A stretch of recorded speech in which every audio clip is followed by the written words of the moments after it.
Gracias. Voy a tomar 5 minutos de su tiempo para explicar lo que anticipé un poquito hace un rato. Yo creo realmente que la judicialización de grandes proyectos de inversión no es nueva. Viene de larga data. Todos los grandes proyectos de inversión en este país han sido judicializados al menos desde el año 95 en adelante. Y hay abundante jurisprudencia, hay abundantes decisiones de los tribunales de justicia y hay abundantes resultados durante todo este periodo. Digamos, hay mucha jurisprudencia durante los últimos 15 años. El problema es que nosotros nos acostumbramos a un sentido en que venían fallando los tribunales de justicia y prácticamente nos mal acostumbramos a este tipo de decisiones, ¿cierto? Pues he citado varios casos, todos fallos distintos y traigo, no sé, citas breves de 5 casos entre 50, pero siempre los tribunales de justicia decidieron esto. En consecuencia, el inversionista que tenía que desarrollar un proyecto y que tenía una contingencia judicial normalmente asociada a un recurso de protección, la verdad es que ni siquiera se preocupaba de incorporar realmente el riesgo de la existencia de este recurso de protección o de esta judicialización de proyecto en cuanto a los plazos de la inversión, en cuanto a la probabilidad de ocurrencia de la inversión, en cuanto al financiamiento, etcétera. Siempre se esperaba que el resultado fuera más o menos que una corte de apelaciones y luego se ratificara por la Corte Suprema, nos dijera que los aspectos técnicos de la calificación ambiental no son propios del recurso de protección y en consecuencia no pueden conocerse a través del recurso de protección y escapan al pronunciamiento que debe emitir la Corte de Apelaciones respectiva, la Corte Suprema, en conocimiento de un recurso de protección. Si ustedes se fijan ahí, miren, efectos adversos a la biodiversidad del bosque nativo, a la sustentabilidad de los recursos forestales, a los impactos al medio ambiente, al medio acuático, especialmente marino y otros elementos, o sea, todo lo que dice relación con la calificación técnica ambiental, nos dice este fallo, escapan a la acción tutelar deducida, escapan al ámbito propio del recurso de protección. ¿Por qué nos dice esto la Corte? Porque hay una ley que deja a cargo de un órgano administrativo especializado el conocimiento de estas materias, el pronunciamiento acerca de la calificación técnica y la determinación de si se cumple o no se cumple con la normativa ambiental aplicable. Es el organismo técnico especializado en el ejercicio de funciones legales privativas, el ente que debe decidir en definitiva. Esto es un fallo de una Corte de Apelaciones confirmado por la Corte Suprema que nos dice que hay un organismo especializado que debe pronunciarse acerca de estas materias y fallos como eso podemos encontrar, la verdad, muchos. En los últimos 15 años esta siempre fue la jurisprudencia bajo la cual se tomaron las decisiones de inversión. Es decir, obtenida la resolución de calificación ambiental, un cierto nivel de certeza jurídica nos asistía a todos. Contábamos con la visación ambiental por parte del organismo técnico competente y conocíamos una jurisprudencia constante y persistente que nos decía que la Corte iba a respetar esa decisión en lo técnico. ¿Que podría hacerse cargo de algún vicio del procedimiento? Sí, podría haberlo hecho. ¿Que podría haberse hecho cargo de algún vicio de ilegalidad evidente? Sí, podría haberlo hecho. Pero en la evaluación técnica misma, en la definición de si el proyecto debe o no debe ejecutarse en tanto es viable ambientalmente, la Corte jamás intervino. Siempre reconoció esto que Álvaro nos dijo, ¿cierto? Se conoce como deferencia técnica muy fuertemente. Dentro del control judicial de la actividad administrativa, la verdad es que en doctrina y sobre todo en derecho comparado hay muchas formas e intensidades de control. Y para eso existen una serie de patrones de control que se le denominan específicamente patrones o formas de control judicial de la actividad administrativa, que van desde una regla de deferencia a los órganos administrativos, sobre todo que es una deferencia, cuanto más técnico y complejo sea el asunto a resolver, mayor debe ser la deferencia que el tribunal debe al órgano administrativo. Una revisión de guante blanco, se dice Pero hay parámetros distintos de control. Hay reglas que se basan en el control del expediente administrativo, solo en el derecho, en los hechos y en el derecho, o incluso una regla de revisión plena. Es decir, en que los tribunales de justicia se les reconoce en ciertos casos determinados, y nosotros lo hemos conocido en Chile, no lo neguemos, digamos, a propósito de la revisión de procedimientos sancionatorios, en que se le reconoce al Tribunal de Justicia la capacidad y la competencia, tanto para revisar los hechos, como para revisar el derecho, e incluso para sustituir la decisión administrativa, ¿cierto? Nosotros mismos utilizamos esa regla en los procedimientos sancionatorios. Si nos aplican una sanción, vamos a pedirle a un tribunal que reemplace la decisión. Que si nos clausuraron, pedimos una multa, que si nos aplicaron una multa, pedimos una amonestación, que si nos aplicaron una amonestación, pedimos, o en cualquiera de los casos anteriores, pedimos que nos absuelvan. Esos son casos de sustitución. En el fondo, en esos casos, el Tribunal de Justicia toma el lugar de la administración y decide en lugar de ella lo que estima correcto. Eso se usa en Chile mucho para los procedimientos sancionatorios, pero jamás se había utilizado para efectos de los procedimientos de evaluación ambiental. En el caso de los procedimientos de evaluación ambiental, la regla es la que ustedes tienen al frente, digamos. Los hechos de carácter técnico en la que la recurrente apoya su recurso, se refiere al recurso de protección deducido, dice, su resolución escapa de los rangos de este procedimiento. Bueno, más fallos, ¿cierto? Siempre reconocimiento de que es una competencia exclusiva de la administración. Fíjense que incluso la intensidad del argumento va aumentando. Estos fallos están puestos en orden más o menos cronológico. Ustedes ya van viendo que dice que solicitudes de esa naturaleza importan pedirle a la Corte que ejerza facultades correspondientes a la administración del Estado, las que no pertenecen al Poder Judicial. Y si ven ustedes ese fallo, digamos, este ya es el extremo de la deferencia técnica. Algunos incluso en su momento lo entendieron como un abandono de las funciones jurisdiccionales. Es decir, definitivamente la Corte dice, yo no me voy a meter en esto, porque si me meto en esto me voy a inmiscuir en competencias que son de otro órgano del Estado, y voy a vulnerar incluso una de las bases de la distribución de poderes en el Estado. Bueno, algo pasó entre medio, ¿cierto? Y hubo un momento en que nos dieron una señal fuerte y no fuimos capaces de percibirla. Yo creo que en eso todos tenemos que hacer un mea culpa.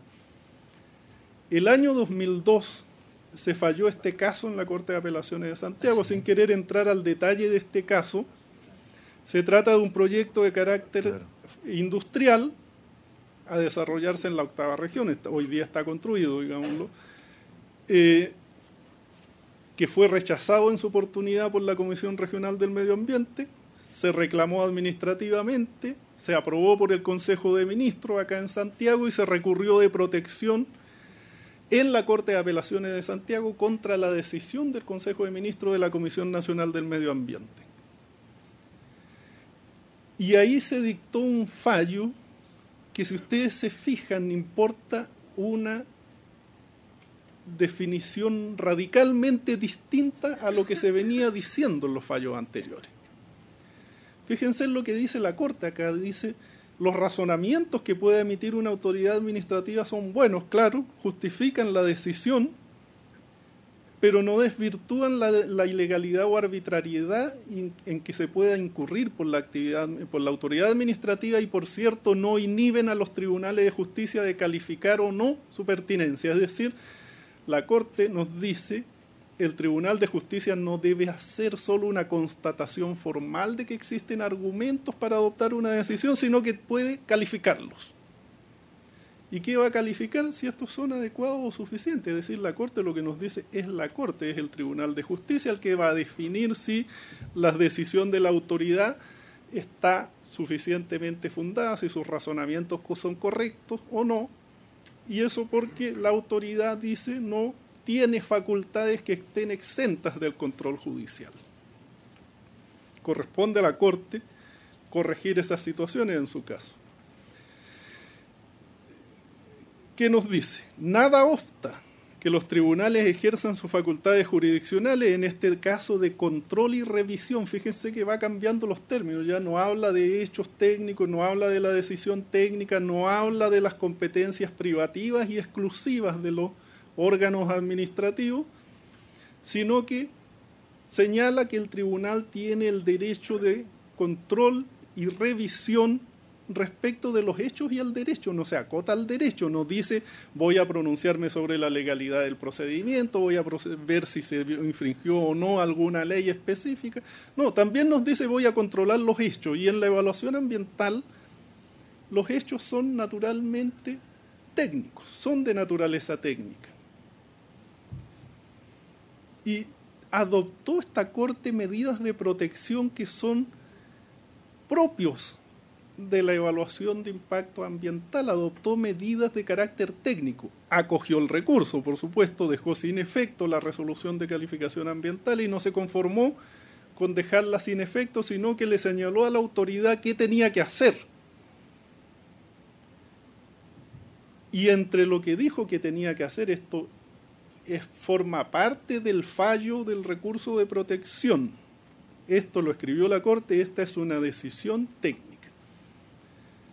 Explotación del bosque, que no formaba parte de la descripción del proyecto, procedimiento de venta de energía, formas de disposición, un ducto, dice oleoducto, pero es un ducto para llevar directamente los residuos líquidos al mar, para un proyecto que en la definición administrativa consideraba una descarga al río Itata, cumpliendo los parámetros de la tabla 1 del Decreto Supremo 90, la Corte le dijo, no, usted va a construir un ducto. Primero le prohíbo descargar al río, segundo, usted va a construir un ducto al mar, y el mar no está al ladito, está a 60 kilómetros. Entonces la Corte hace una definición que es naturalmente técnica. Bueno, este fallo fue revocado por la Corte Suprema en su oportunidad, y fue revocado con una sentencia muy dura de la Corte Suprema, que incluso prácticamente trajo una amonestación para los jueces de primera instancia por el contenido de esta sentencia. Bueno, hoy los tiempos han cambiado. Los ministros de la Corte Suprema que emitieron ese fallo jubilaron, se retiraron, algunos seguramente ya abandonaron este valle de lágrimas y pasaron a mejor vida, y los ministros que redactaron este fallo hoy están en la Corte Suprema. Y la pluma de este fallo es de don Sergio Muñoz, quien hoy preside la Sala Constitucional de la Corte Suprema. Ese es nuestro escenario actual. Entonces, eso es lo que hay que tener en cuenta. La verdad, Jaime me pidió que analizara los 3 últimos fallos dictados por la Corte Suprema, pero yo creo que no hay mejor forma de analizarlo que volver a este fallo y ver lo que ahí se escribió. Y en la lógica de este fallo, que hoy día es la lógica de la Corte Suprema, el recurso de protección no es propiamente función jurisdiccional, sino que es función conservadora, es decir, es protección de derechos fundamentales. Y en la protección de derechos fundamentales la Corte entiende que no tiene límites, y lo reconoció ayer, digamos, en esta disputa que se produjo entre la ministra de Medio Ambiente, que trajo consigo una respuesta muy dura del Pleno de la Corte Suprema. Dijo, no claudicaremos en la protección de estos derechos fundamentales porque esa es precisamente nuestra función. Se rechaza en consecuencia la discrecionalidad técnica, o más bien la discrecionalidad técnica es irrelevante para los efectos de la definición de un recurso de protección, porque lo que importa allí es la tutela y protección de los derechos fundamentales y no si el proyecto está bien o mal evaluado. Ustedes habrán visto en los últimos fallos, ¿cierto?, que en algunos casos no solo no se ha revisado, sino que se ha prescindido del expediente administrativo y la Corte ha adoptado su propio juicio. Termino con esto. La Corte nos dijo en esa sentencia un aspecto que es de relevancia para lo que hoy está decidiendo. La evaluación ambiental debe contener todos los aspectos que implica la actividad proyectada, desde la forma en que se proveerán las materias primas que requiera hasta la disposición de los residuos que generen, con el fin de evitar contaminaciones con elementos no controlados. O sea, y lo está reivindicando hoy día en todos los fallos, El principio preventivo solo se cumple si la evaluación ambiental es integral. Y lo que la Corte entiende que es integral, por cierto, es distinto a lo que las autoridades administrativas entienden aquello que es integral y lo que los titulares de los proyectos entienden que es integral. La Corte nos dice que la evaluación se efectúa en toda la cadena productiva. Estas son citas textuales que yo he extractado del fallo, no las inventé ni saqué conclusiones. Es el fallo el que nos dice esto. Y por eso se entiende que en el fallo de Castilla le digan, oiga, no, pues acá no estamos discutiendo si dos proyectos distintos, Puerto y Central, deben evaluarse conjuntamente. Acá estamos hablando de que esto es un solo proyecto. Y por eso tiene que entrar en un solo y único EIA. Y nos dice la Corte, una RCA es una resolución global, coherente, armónica, congruente de todas las actividades que contempla directa o indirectamente el proyecto. Es decir, si usted piensa en un gran proyecto de inversión, proyecto minero, por ejemplo, la Corte lo que nos dice es no me evalúe separado el proyecto de explotación minera con el transporte del concentrado, con el puerto, con los rellenos sanitarios, qué sé yo, con el transporte por cualquier vía o camino público. Su proyecto tiene que ser integral y solo en tanto sea integral va a cumplir con el principio preventivo. Si trato de responder ahora a la pregunta que nos convoca, yo creo que el cortocircuito precisamente está allí. Está en la diferencia conceptual manifiesta que existe entre lo que la Corte entiende o espera del sistema de evaluación de impacto ambiental y lo que el sistema de evaluación de impacto ambiental puede proporcionar. Y es evidente eso en diferentes fallos que ha dictado últimamente.